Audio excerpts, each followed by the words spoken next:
देखिए, अगर आप किसी से प्यार करते हैं ना, तो कहने वाले तो ये भी कहते हैं कि जिससे जितना प्यार करो नफरत भी उतनी ही शिद्दत से करते हैं लोग। आई डोंट रियली नो, क्योंकि मेरी बड़ी सिंपल सी फिलॉसफी है कि अगर आपने मेरा दिल दुखाया है तो मैं अपने आप को आपसे डिस्टेंस कर लूंगी। You will not matter for me. You से मेरा मतलब आप नहीं, क्योंकि you matter the world to me, but generally talking. बहरहाल यहाँ पर सूरज जो है आईएएस बनकर तो आ गए हैं, लेकिन ईशा के प्रति उनकी जो नफरत है, या वो जो नफरत करने की कोशिश कर रहे हैं, क्योंकि दिल में तो प्यार है ना।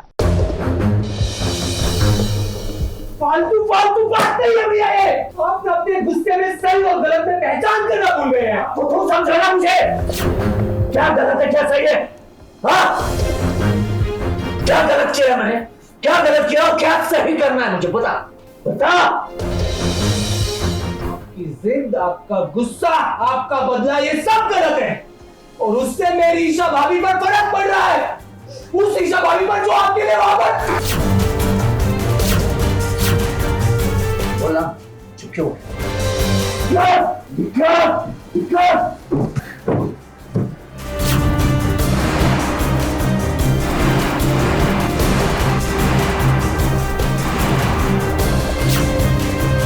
फिर दिल ने कभी जिसे प्यार किया था उसे अपना सब कुछ मान लिया था। उसी इंसान से जब धोखा मिला तो सूरज का दिल पत्थर का बन गया। ईशा जी के लिए जो कुछ भी कर गुजरने को हमेशा तैयार रहता था, आज देखिए सूरज को लगता है कि ईशा बेवफा है। अब जिस घर में सूरज रहने आया है वो घर गुलाब चंद का है। इस घर में कभी ईशा रहा करती थी, लेकिन अब ईशा अपने पति के घर चली गई है, उस पति के घर जो उसे मारता पीटता है। अब सूरज यहाँ पर आया है कलेक्टर बनकर, तो वो सबक भी सिखाएगा आकाश को। बंटी को सब ईशा जी की जो सच्चाई है वो पता चलती है। एंड कहीं ना कहीं ईशा जी का जो हस्बैंड है आकाश, तो आकाश जो आईपीएस लेवल पे हैं, उनकी जो मतलब कि ये होती है पोजीशन होती है, उसे चेंज करके एज ए सिक्योरिटी किया गया है कि मतलब हाई लेवल के कमांड के जो ऑफिसर्स होते हैं वो कर दिया जाए, ऐसा कर दिया जाए। तो कहीं ना कहीं उनकी ड्यूटी चेंज हुई है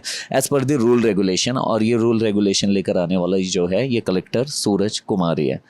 तो ये जानबूझ के सूरज ने ये सब किया है कि आकाश को थोड़ा सा मतलब क्योंकि वो गलत कर रहा है लोगों के साथ, तो उसको थोड़ा सा सबक मिले। अब सूरज की सिक्योरिटी की जिम्मेदारी आकाश को सौंपी गई है, उसका डिमोशन हो गया है। इसका गुस्सा वो ईशा पर निकालता है। सूरज के बचपन का दोस्त बंटी यहाँ पर आया है, वो ईशा की सारी सच्चाई जानता है। वो कोशिश कर रहा है आकाश को ये बताने की कि तुम जो कर रहे हो वो मत करो, लेकिन बदले की भावना अब दिल में है तो सूरज किसी की नहीं सुनेगा।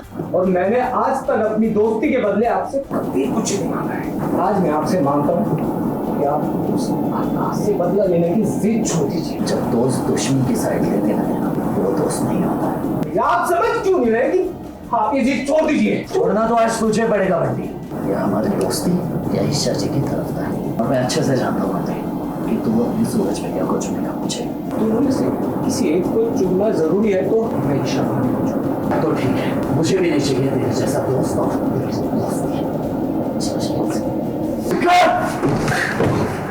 जो आकाश है वो ईशा को धमकाता है, डराता है और उस पर कहीं ना कहीं प्रताड़ित करता है और घरेलू हिंसा भी करता है, हाथ भी उठाता है। इन शॉर्ट ऐसी भी चीज़ें दिखाई गई हैं।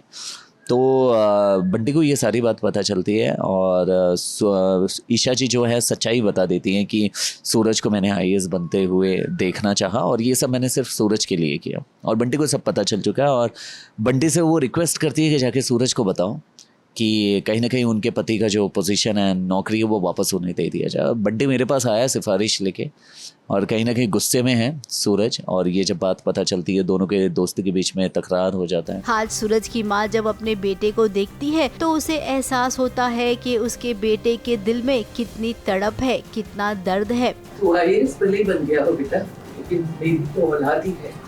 माँ के लिए औलाद सिर्फ औलाद रहती है। कई दिनों से देख तेरा खुश होना, हंसना तो दूर की बात है, कोई भी मुस्कुराता भी नहीं है बेटा। खैर, अब हमारे जिन फैंस को लग रहा है कि सूरज और ईशा को जल्द से जल्द मिलना चाहिए, तो वो दिन अभी दूर नहीं है। दोनों मिलेंगे, जरूर मिलेंगे, लेकिन कहानी में अभी और हाई लेवल का तड़का लगने के बाद। फिर मुंबई से कैमरामैन भुवन सिंह के साथ एबीपी न्यूज रिपोर्ट।